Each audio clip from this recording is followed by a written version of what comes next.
아프리카에 쿤타리카라는 산이 있대요. 근데 그 산에는 300여 종류의 원숭이가 있다고 합니다. 그래서 영국의 한 탐험대가 그 산에 들어가서 원숭이를 이렇게 조사를 했는데 세 가지 놀라운 사실을 발견을 하게 된 겁니다. 첫 번째는 뭐냐면 어느 날 아침에 온 산이 떠나갈 듯이 원숭이들이 고함을 질러대는 거예요. 그래서 알고 보니까 지도자격인 원숭이가 세상을 떠났기 때문에 슬픔을 이제 표시했다라고 합니다. 두 번째는 부부 원숭이가 서로의 얼굴을 쓰다듬어 주면서 눈물을 닦아주는 모습을 발견했다고 합니다. 작은 새끼가 죽었는데 서로의 슬픔을 위로해 주었던 것이죠. 마지막으로 세 번째가 이제 원숭이 한 마리가 큰 구렁이에게 붙잡히게 되었는데 여러 원숭이들이 힘을 모아서 그 구렁이를 돌을 던지면서 공격을 했다고 합니다. 근데 안타깝게도 결국 그 원숭이가 죽게 되자 많은 원숭이들이 울면서 함께 슬픔을 나누었다라고 이야기를 합니다. 그래서 그 후 영국 이 탐험대는 다른 사람의 슬픔이나 어려움에 참여할 줄 모르고 자기만을 위해서 사는 사람들을 볼 때 쟤는 아프리카 쿤타리카 산속으로 보내야 된다라는 말을 했다고 합니다. 사람에게는요 위로가 필요해요. 사람에겐 격려가 필요합니다. 사람에겐 하나님의 사랑이 필요한 것이죠. 근데 이것은 뭐 신앙을 가진 사람이건 신앙이 없는 사람이건 신앙이 강한 사람이건 상관없이 다 마찬가지입니다.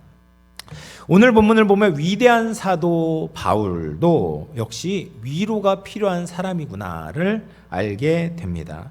오늘 본문은 사도 바울이 2차 전도 여행 중에 고린도에 들어와서 일어난 일이었습니다. 그런데 지금까지 2차 전도 여행의 그 여정을 보면 너무나도 고된 여정이었어요.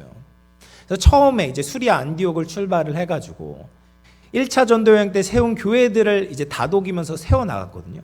그리고 나서 아시아로 들어가려고 그랬어요. 그런데 아시아로 가지 못하게 막으시고 하나님께서 환상을 보여주셔서 어쩔 수 없이 바다를 건너 마게도냐로 들어가게 돼요. 근데 마게도냐의 첫 성이 어디냐면 빌립보서예요. 그 빌립보예요. 빌립보 성에 들어가서 이제 루디아, 자주장사 루디아를 만나게 되지 않습니까? 그리고 나서 귀신 들린 한 여종을 고쳐 주었는데 보답은커녕 그 종의 주인에게 이제 고발을 당하게 되는 겁니다. 그래서 빌립보 감옥에 갇혔다가 하나님의 강권적인 은혜로 겨우 풀려나서 이동한 것이 어디냐? 데살로니가라는 지역이었어요. 근데 데살로니가에 갔어요. 3주 동안 복음을 전하고 교회를 세웠는데 유대인 불량배들이 이 사도 바울의 사역을 가로막는 겁니다. 얼마나 심하게 가로막았던지 사도 바울이 어쩔 수 없이 쫓겨서 또 베레아로 내려오게 되었어요. 근데 베레아에서 또 복음을 전했는데 아까 그 이야기했던 그 데살로니가의 불량배들이 또 따라온 겁니다. 그래서 또 어쩔 수 없이 아덴으로 내려갔어요. 아덴이란 도시는 철학과 우상숭배가 만연한 도시였던 거죠. 그것을 보고 사도 바울이 의분이 일어나서 논리적으로 예수님을 전하는데 그 사람들이 콧방귀도 끼지 않는 거예요. 사도 바울의 그 복음 전파를 듣지 않고 조롱을 하는 겁니다. 그래서 어쩔 수 없이 당도하게 된 곳이 바로 이 고린도라는 도시였던 것이죠. 근데 고린도에 도착을 했는데 고린도는 복음 전하기에 만만한 곳이었냐? 그렇지 않았습니다. 이 고린도는 상업적으로 굉장히 발달한 도시였어요. 그래서 이제 돈이 많은 도시였습니다. 돈이 많으면 사람들이 어떻게 됩니까? 반드시 이 쾌락에 빠져요. 쾌락을 추구합니다. 그래서 이 도시는 음탕하고 방탕하고 정말 성적으로 문란한 도시의 대명사와 같았던 것이죠. 특별히 고린도라는 도시에는 여신 아프로디테를 섬기는 신전이 있었는데 그 신전에는 여사제들이 1000명이나 있었다라고 합니다. 그래서 세상 사람들이 볼 때 이 고린도라는 도시는 볼거리도 많고 즐길거리도 많고 좋은 도시처럼 보였겠지만 사도 바울이 고린도에 들어와 보니까 마음이 답답한 거예요. 앞으로 어떻게 또 예수님을 전할 수 있을까? 정말 이렇게 쾌락에 사로잡혀서 음란함에 사로잡혀서 있는 이 고린도 도시에 어떻게 예수님을 전할 수 있을까? 마음이 답답했던 것이죠. 지금까지의 사도 바울의 전도 여정을 보면 고난의 연속이었어요.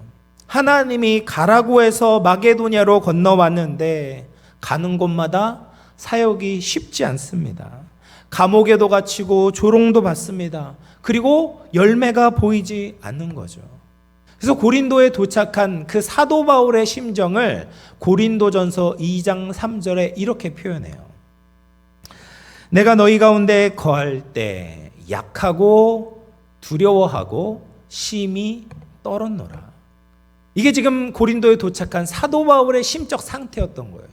두렵고 약하고 심히 떨었던 것이죠. 사랑하는 성도 여러분, 하나님의 사람으로 살아간다는 것이 사실 쉽지 않습니다. 하나님의 부르심을 따라 살아가도요, 어려움과 고통을 마주하게 됩니다. 직장에서, 학교에서, 삶의 터전에서 하나님의 말씀을 순종할 때 고통을 마주할 때가 있는 것이죠. 그럴 때 우리가 약해지고요, 두렵고 떨리게 됩니다. 다 포기하고 싶어집니다. 그러나 기억하십시오. 하나님이 우리와 함께 하십니다. 하나님은 우리를 놓지 않으시는 거죠. 반드시 우리를 다시 일으켜 세워 주십니다. 하나님의 응급조치가 시작되는 것이죠. 복음에 우호적이지 않는 그 환경 속에서 하나님의 특별한 위로와 회복으로 새 힘을 얻게 하십니다. 이 시간 이러한 주님의 위로와 회복을 누리고 경험하는 우리 모든 영험의 성도님들 되시기를 주님의 이름으로 축원을 드리겠습니다. 그러면 바울이 하나님께 어떤 위로를 받게 되었을까? 첫 번째로 하나님의 응급조치는 무엇이었냐? 좋은 동역자를 만나게 하신 것이었어요. 바울이 고린도에 도착을 했는데 처음 이제 만나게 된 부부가 있었습니다. 바로 아굴라, 브리스길라 부부였어요. 브리스길라, 아굴라라고 이야기했는데 브리스길라가 여자예요. 네, 여자고 아굴라가 남자입니다. 그래서 아굴라 부부를 만나게 되었습니다. 이들은 원래 로마에 살던 사람이었어요. 그런데 글라우디오 황제 때 로마에 있는 유대인들을 추방하라라는 명령이 내려져서 로마에서 고린도에 이주해서 정착한 사람들이었어요. 근데 이 부부의 직업이 무엇이었냐? 천막을 만드는 직업이었습니다. 우리나라 요즘에는 같은 동종 직업을 가지고 있으면 약간 경쟁 상대라고 생각하지 않습니까? 그렇게 생각하고 이제 늘 이제 약간 조심스러운데 그 당시에는 그렇게 생각하지 않았어요. 동종 업계에 종사를 하면 굉장히 끈끈했습니다. 함께 조합에 가입하고 모든 일에 있어서 함께 동역하는 상황이었거든요. 특별히 이제 유대인들 같은 경우에는 같은 직업을 가지고 있으면 그 직업을 도와주는 후견 신이 있다고 믿어서 함께 제사를 드리기도 했습니다. 근데 유대인들은 우상 숭배를 하지 않으니까 신을 섬길 일이 없잖아요. 그러니까 그들은 따로 나와서 그들끼리 그들만의 이제 조합을 만들고 그들끼리 아주 끈끈한 관계를 가질 수가 있었던 것이죠. 그런데 사도 바울도 이 기술을 가지고 있지 않습니까? 천막을 만드는 기술을 가지고 있으니까 고린도에 와서 이 천막을 짓는 아굴라 부부를 찾아가게 되었던 거예요. 그리고 그 집에 함께 살면서 천막 만드는 일을 함께 했습니다. 함께 일을 하면서 시간을 보내다 보니까 얼마나 많은 이야기를 나누었겠습니까? 특별히 바울의 마음속에 들끓고 있는 그 예수님의 복음에 대해서 함께 나누었던 것이죠. 소위 집중신앙 훈련을 이 아굴라 부부가 받게 된 겁니다. 그리고 나서 이 아굴라 부부는 바울 사역을 전폭적으로 지지하는 동역자로 변화되게 되는 거예요. 그래서 로마서 16장 3절 4절에선 이렇게 이야기합니다. 같이 한번 읽어보겠습니다. 시작. 너희는 그리스도 예수 안에서 나의 동역자들인 브리스기와 아굴라에게 문안하라. 그들은 내 목숨을 위하여 자기들의 목까지도 내놓았나니 나뿐 아니라 이방인의 모든 교회도 그들에게 감사하느니라. 여러분, 바울의 목숨을 위해서는요, 자기들의 목숨도 내놓을 수 있는 그런 동역자가 되었다라는 거예요. 함께 일을 할 수 있는 동역자가 있다는 것은 정말 큰 힘이 됩니다. 근데 그냥 일을 할 뿐 아니라 마음이 하나 되는 동역자가 있다는 것은 정말 천군만마를 얻는 것 같은 든든함이 있는 거예요. 근데 사도 바울이 고린도에 도착을 했는데, 생전 모르는 그 고린도에 왔는데 그런 동역자를 만나게 된 겁니다. 그러니 얼마나 하나님의 큰 위로를 얻게 되었겠습니까?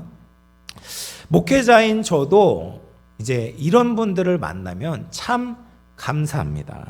예수님을 위해서 헌신적으로 사는 성도님들을 보면 정말 보석을 발견한 것 같아요. 그런 분들이 제 목회 사역에 있어서는 큰 위로가 되고 힘이 되는 것이죠. 하나님은 하나님의 일을 절대로 혼자 하게 내버려 두지 않으십니다. 하나님의 방법은 무엇이냐? 함께 일하는 거예요. 함께 하는 겁니다. 심지어 모든 것에 부족함이 없는 예수님도 그래서 예수님의 제자들과 함께 사역을 감당하셨죠. 문제는 무엇이냐면 일을 하는데, 함께 있는데 동상이몽으로 일을 하는 거예요. 예수님의 제자들이 그랬죠. 예수님과 함께 예루살렘을 가고 있는데, 예수님은 십자가를 바라보고 있는데 자기 희생과 자기 낮아짐에 대해서 생각을 하고 계시는데, 제자들은 자기의 지위가 상승될 것과 자기가 성공할 것을 바라보고 있는 것입니다. 그렇게 될 때, 서로 바라보는 것이 다를 때 점점 관계가 멀어질 수밖에 없는 것이죠. 지난 주 중에 한 뉴스를 제가 보게 되었는데요. 서울 종로의 한 카페에서 일어난 일입니다. 이 카페 사장이 있는데 이제 커피를 마시다가 놓고 잠시 자리를 떠난 겁니다. 그래서 돌아와서 다시 커피를 마시는데 뭔가 맛이 이상하고 목에 통증이 느껴져서 황급히 이제 그 커피를 뱉어냈다는 거예요. 그래서 이제 왜 이렇지? 방금 전만 해도 커피가 괜찮았는데 하고 CCTV를 돌려봤는데 함께 일하는 직원이 그 커피에다가 락스를 탄 겁니다. 다 처음 들어보셨나 보네. 락스를 탄 거예요. 그래서 너무 놀라잖아. 같이 일하는데, 심지어 그 직원은 그 카페에서 2년 동안이나 같이 일을 했다고 해요. 그래서 사장이 추측하기로는 최근에 몇 달 전부터 이 설거지가 너무 많다는 불평을 늘어놓았다고 합니다. 그리고 나서 이 카페 사장이 그 직원에 대해서 이제 고소를 하니까 직원이 황급하게 이제 문자를, 제가 이제 정신이 나갔었다, 한 번만 용서해달라, 고소를 취하해달라는 장문의 메시지를 보냈다라고 이야기를 합니다. 2년이라는 적지 않은 시간 동안 한 곳에서 일을 했지만 신뢰관계가 전혀 없었던 것이죠. 주위에 이런 사람들과 일을 한다면 얼마나 불행하겠습니까? 그런데 이 바울과 아굴라 부부처럼 함께 마음이 통하고 서로 신뢰하고 상대방을 위해서 목숨까지도 내줄 수 있는 그런 동역자를 만난다면 아무리 힘든 일을 해도 훨씬 더 수월하게 느껴졌을 것입니다. 그래서 바울은 천막을 만드는 것도 기쁨으로 하게 되고 복음을 전할 때도 더 기쁨으로 그 일들을 감당할 수 있었을 것입니다. 그러면 바울과 아굴라 부부가 어떻게 이렇게 마음이 통할 수가 있었을까? 그 비결은 예수님의 동역자가 되는 거예요. 예수님의 비전으로 함께 마음을 모으는 것입니다. 여러분, 우리가 교회에서 신앙생활을 해도 바라는 것이 다를 수가 있습니다. 어떤 사람들은 사람들과의 교제만을 얻기 위해서 교회에 나오시는 분들이 있습니다. 또 어떤 분들은요, 자기 비즈니스를 잘 되게 하기 위해서, 인맥을 쌓기 위해서 신앙생활을 하는 분들도 간혹 계십니다. 또 어떤 분들은 교회 음식이 맛있어가지고 또 교회에 올 수도 있는 거고요. 또 어떤 분들은 정치인 같은 경우에는 나중에 또 출마해가지고 표심을 얻기 위해서 신앙생활을 하는 분들도 계십니다. 물론 교회에 나와서 그런 유익도 얻을 수 있죠. 그러나 그런 것들이 신앙생활의 최종적인 목적이 된다면 그런 분들과는 동역을 할 수가 없는 거예요. 성도는 신앙생활을 하면서 전적으로 예수님의 목적에 우리의 마음이 사로잡혀야 되는 겁니다. 예수님께서 교회를 세우신 목적이 무엇입니까? 영혼을 구원하고 제자를 삼는 것이 예수님께서 이 교회를 세우신 목적입니다. 이 교회의 주인이 누구예요? 예수님이죠. 제가 아닙니다. 여러분들이 아니에요. 예수님이 예수님의 꿈과 비전을 가지고 우리를 부르셔서 한 공동체로 교회로 만들어 놓으셨습니다. 그러면 우리가 그 목적에 부합하게 신앙생활을 해야 되는 거죠. 그렇지 않고 각자 자기가 주인이 되어서 신앙생활을 하게 된다면 사공이 많으면 어디로 갑니까? 배가 산으로 가는 거예요. 교회가 산으로 가게 되는 겁니다. 그러나 우리가 한마음 한뜻이 되어서 예수님의 비전을 가지고 함께 나아가게 된다면 성령의 역사를 경험하게 되고 하나님의 일을 더욱더 왕성하게 하고 하나님의 나라를 널리 전파하는 데 쓰임받을 수 있는 것입니다. 바울과 아굴라 부부가 동역할 수 있었던 것은 철저하게 예수님의 비전으로 하나 되었기 때문이에요. 바울의 비전도 아니고 아굴라 부부의 개인적인 소원도 아니라 예수님의 꿈, 예수님의 비전으로 함께 마음을 모았을 때 그들은 진정한 동역자가 될 수 있었습니다. 그러므로 성도들은 자기 중심이 아니라 예수님 중심으로 동역해야 됩니다. 그럴 때 조금 손해보아도, 조금 내 마음에 들지 않더라도, 조금 나를 알아주지 않더라도 예수님이 영광 받으신다면 넘어갈 수 있는 거예요. 이해할 수 있고 용납할 수 있고 그럴 수도 있지라고 생각할 수 있는 것이죠. 이것이 예수님 중심으로 동역하는 교회의 모습입니다. 사랑하는 영암교회 성도 여러분, 우리 교회도 이렇게 함께 동역하기를 소원합니다. 위대한 하늘 가족으로 예수님의 꿈을 이루기 위해 우리가 최선을 다하기를 원합니다. 예수님의 목적을 마음에 품고 함께 살고 예수님의 꿈을 위하여서 전심으로 함께 나아가는 우리 모든 영암의 성도님들 되시기를 주님의 이름으로 축원을 드리겠습니다. 두 번째로 사도 바울이 하나님께 얻은 위로가 무엇이었냐면 실라와 디모데를 통해 얻은 위로였어요. 사도 바울은 지금 자비량 선교사로 일을 하고 있었어요. 자비량 선교사는 뭐냐? 다른 데서 후원을 받는 것이 아니라 스스로 재정을 충당해서 선교 사역을 하는 사람들을 자비량 선교사, 영어로는 텐트 메이커라고 이야기해요. 왜냐하면 텐트 메이커가 이 바울이 가지고 있던 세상적인 직업이 텐트를 만드는 일이었기 때문에 여기에서 인용해서 자비량 선교사를 텐트 메이커라고 부릅니다. 주중에 일을 하고 안식일에만 회당에서 하나님의 말씀을 전했습니다. 그러니 얼마나 힘이 들었겠습니까? 네. 정말 힘이 들어요. 그리고 이게 일이 쭉쭉 막 이게 진도를 뺏는 느낌이 안 들어요. 뭔가 답답한 거죠. 정말 7일도 시간이 부족한데 일주일에 하루만 하나님을 위해 하나님 말씀을 전할 수 있으니까 사도 바울이 선교 사역을 감당하는 데 있어서 좀 답답함을 느꼈을 것입니다.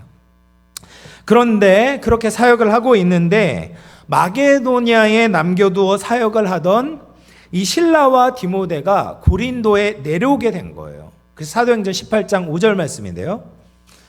같이 한번 읽어보겠습니다. 시작. 실라와 디모데가 마게도냐로부터 내려오매 바울이 하나님의 말씀에 붙잡혀 유대인들에게 예수는 그리스도라 밝히 증언하니. 마게도냐에서 사역을 하고 내려온 실라와 디모데가 지금 고린도에 내려왔어요. 내려오매. 근데 그 다음이 뭐라고 이야기합니까?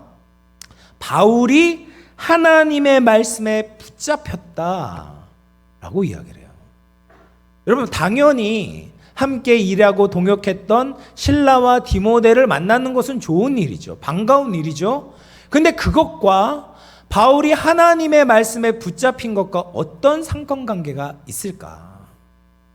이 실라와 디모데가 이 고린도에 찾아와서 이 바울에게 엄청난 하나님의 위로를 전해 주었습니다.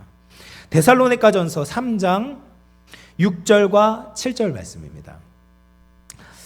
제가 읽어볼게요. 지금은 디모데가 너희에게로부터 와서 너희 믿음과 사랑의 기쁜 소식을 우리에게 전하고 또 너희가 항상 우리를 잘 생각하여 우리가 너희를 간절히 보고자 함과 같이 너희도 우리를 간절히 보고자 한다 하니 이러므로 형제들아 우리가 모든 궁핍과 환난 가운데서 너희 믿음으로 말미암아 너희에게 위로를 받았노라. 이게 데살로니가 전서의 말씀이에요. 여러분, 데살로니가는 말씀드린 것처럼 바울이 단 3주간 복음을 전하고 세워진 교회였어요. 그런데 그들의 믿음이 잘 자라고 있다는 디모데의 사역 보고를 받게 된 거예요. 얼마나 감사하겠습니까? 정말 3주 너무 짧은 시간 아니에요? 그 짧은 시간 씨를 뿌렸는데 하나님이 자라게 하셨구나, 하나님이 역사하셨구나 라는 소식을 듣게 되었을 때 디모데가 큰 위로를 받게 된 거예요. 근데 그뿐만 아니라 이 마게도냐 교회가 바울을 위해 큰 선물을 보내왔습니다. 고린도서 11장 9절 말씀인데요. 또 내가 너희와 함께 있을 때 비용이 부족하였으되 아무에게도 누를 끼치지 아니하였음은 마게도냐에서 온 형제들이 나의 부족한 것을 보충하였음이라. 고린도후서에서 바울이 과거에 있었던 일을 회상하면서 적고 있는데 뭐라고 이야기합니까? 사역에 필요한 재정을 마게도냐 교회에서 공급을 받았다라는 거예요. 그래서 사도행전 본문을 보면 이 실라와 디모데가 그냥 내려온 것처럼 되어 있지만 마게도냐 교회에 대한 사역 보고와 함께 그들이 보내온 후원금을 가지고 온 것이죠. 그리고 나서 바울은 하나님의 말씀에 붙잡혔다라는 겁니다. 이 붙잡혔다라는 것은 예전에는 바울이 자비량 선교, 파트타임 선교를 감당했다고 한다면 그 후원금으로 말미암아 이제는 풀타임 선교, 전임 사역을 할 수 있게 되었다라는 의미예요. 여러분, 사역을 하면서 하나님의 일을 하면서 재정이 필요해요. 재정을 무시할 수 없어요. 재정이 있으면 사실 아무것도 아닌데 가장 하찮은 문제인데 또 재정이 없으면 사역이 진행이 안 됩니다. 이번 이제 청년부 수련회를 하면서 이제 외부 강사를 초청을 했습니다. 그리고 외부 이제 풀 세션을 모셔서 이제 찬양 사역과 함께 이제 설교와 말씀과 은혜를 나눴어요. 굉장히 은혜로운 시간이었습니다. 근데 원래는 이제 외부 강사를 모실 계획이 없었어요. 그런데 갑자기 계획을 바꿔서 외부 강사를 모시게 했습니다. 근데 가장 먼저 걱정이 드는 것이 무엇이겠습니까? 청년부 예산에서 이것들이 감당이 될까? 오버되지 않을까? 이런 걱정이 되었는데 이 청년부 선교사님에 따르면 감사하게도 청년부 후원이 차고 넘쳤다라는 소식을 들었습니다. 심지어 수련회를 한 번 더 해도 된다라고 기뻐하셨습니다. 하나님의 사역을 하는데 물질적인 공급을 받으면요, 사역자가 기분이 좋아요. 뭐 내 돈도 아니죠. 사실 내 돈도 아니에요. 내 돈도 아님에도 기분이 좋아요. 왜냐하면 더 하나님의 사역을 왕성히 할 수 있다라는 기대가 있고, 또 다른 한편으로는 하나님께서 이 사역을 그렇게 기뻐하시고 지지해 주시고 보살펴 주시는구나 라는 확신을 얻기 때문에 감사와 위로를 얻게 되는 것이죠. 바울도 그런 마음이 들었을 것입니다. 물론 텐트를 만들면서 안식일마다 복음을 전할 수 있었겠죠. 그러나 후원이 들어와서 풀타임으로 주중 내내 하나님 말씀을 전하는 데 힘을 모을 수 있을 때 그 바울의 마음 가운데 위로가 되었던 겁니다. 너무 기쁨이 넘쳤던 것이죠. 내가 뿌려놓은 씨앗이 하나님께서 헛되지 않도록 하나님께서 키워주셨구나. 하나님이 공급해 주셨구나. 위로를 받게 되었던 것입니다. 저도 이제 미국에 있을 때 파트로 이제 사역을 했어요. 그래서 주중에는 아르바이트를 하고 주말에 사역이나 이제 공부를 했습니다. 네, 참 이게 쉬운 게 아닙니다. 쉬운 게 아니에요. 전적으로 사역을 매달리고 공부를 해도 될까 말까인데 이게 시선이 분산되고 집중이 떨어지니까 이게 잘 안 되더라고요. 근데 이제 한국에 돌아와서 전임 사역을 하게 됐는데 너무 감사한 겁니다. 전임 사역을 할 수 있다는 것 자체가 감사한 거예요. 내가 말씀과 기도에 전념하고 성도들을 보살피는데 생계를 걱정하지 않아도 되는 거예요. 그러니까 위로가 되고 정말 더 열심히 사역을 감당하게 되었습니다. 때로는 우리가 재정적으로 힘들 때가 있어요. 그러나 하나님께 헌신된 공동체, 예수님을 전하는 데 올인하는 공동체를 하나님께서 돌보실 줄로 믿습니다. 하나님은 우리를 돌봐주시고 우리 손을 놓지 않고 계신다는 것을 체감할 수 있도록 우리를 채워주시는 분인 줄로 확신하시기를 바랍니다. 시편 34편 9절 말씀인데요. 함께 읽어볼까요? 시작. 너희 성도들아 여호와를 경외하라. 그를 경외하는 자에게는 부족함이 없도다. 아멘이시죠? 우리 영암교회를 주님께서 놀랍게 채워주실 줄로 믿으시기를 바랍니다. 또 주님을 위해 열심으로 살아가는 성도들의 필요를 채워주시는 분인 줄로 믿으시기를 바랍니다. 예수님의 비전을 위해서 최선을 다해 섬기는 그 사람에게 하나님께서 공급의 은혜를, 채워주심의 은혜를 베푸시는 분임을 믿음으로 더 담대히 하나님의 일을 감당하는 우리 모두가 될 수 있기를 주님의 이름으로 축원을 드리겠습니다. 마지막으로 이제 바울이 얻었던 하나님의 위로는 하나님의 말씀입니다.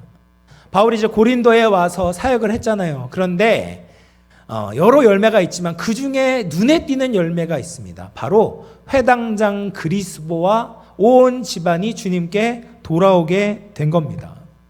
회당장이 예수님을 믿는 것은요, 엄청난 일입니다. 오늘날로 따지면 조계종의 이제 주지 스님이 주님께로 돌아온 거나 마찬가지예요.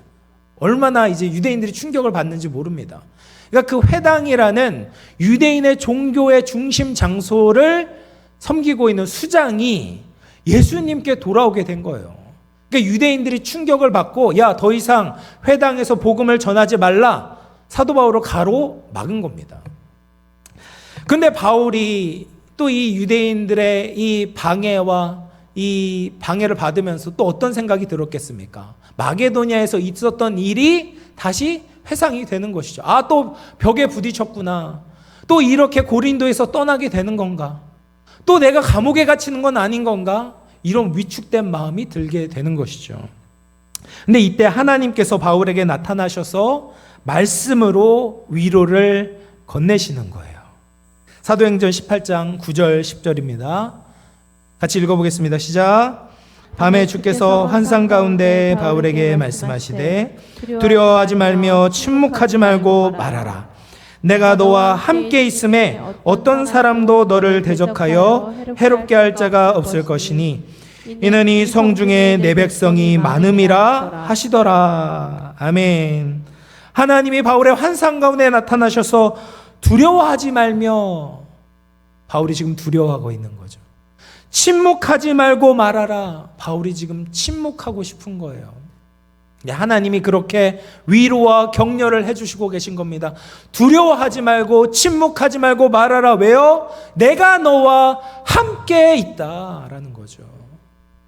그리고 어떤 사람도 너를 대적하여 해롭게 할 자가 없을 것이니 이는 이 성중에 내 백성이 많음이라.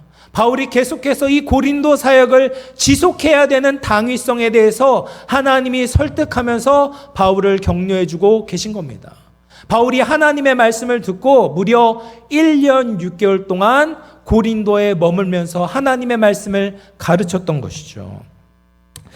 우리가 사역을 감당할 수 있는 힘은 결국 하나님의 말씀에서부터 나오게 됩니다.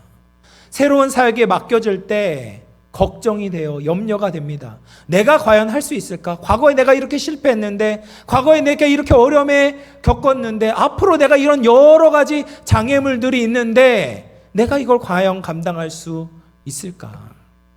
그럴 때 우리는 하나님의 말씀을 들어야 되는 거죠. 하나님의 위로와 격려를 받아야 됩니다. 우리가 하나님의 일을 하는 것은 내 힘으로 하는 것이 아니라 하나님이 우리와 함께 하시기 때문에 감당할 수 있는 것입니다. 우리가 하나님의 일을 감당하는 것은 그것이 내 계획이 아니라 하나님의 뜻이고 하나님의 목적이고 하나님의 비전이기 때문에 우리가 하나님의 일을 감당할 수 있는 것입니다. 우리가 그 자리를 지켜야 되는 것은 하나님이 그 자리로 우리를 불러주셨기 때문에 우리가 그 자리를 지키며 주님을 위해 살아야 되는 것이죠.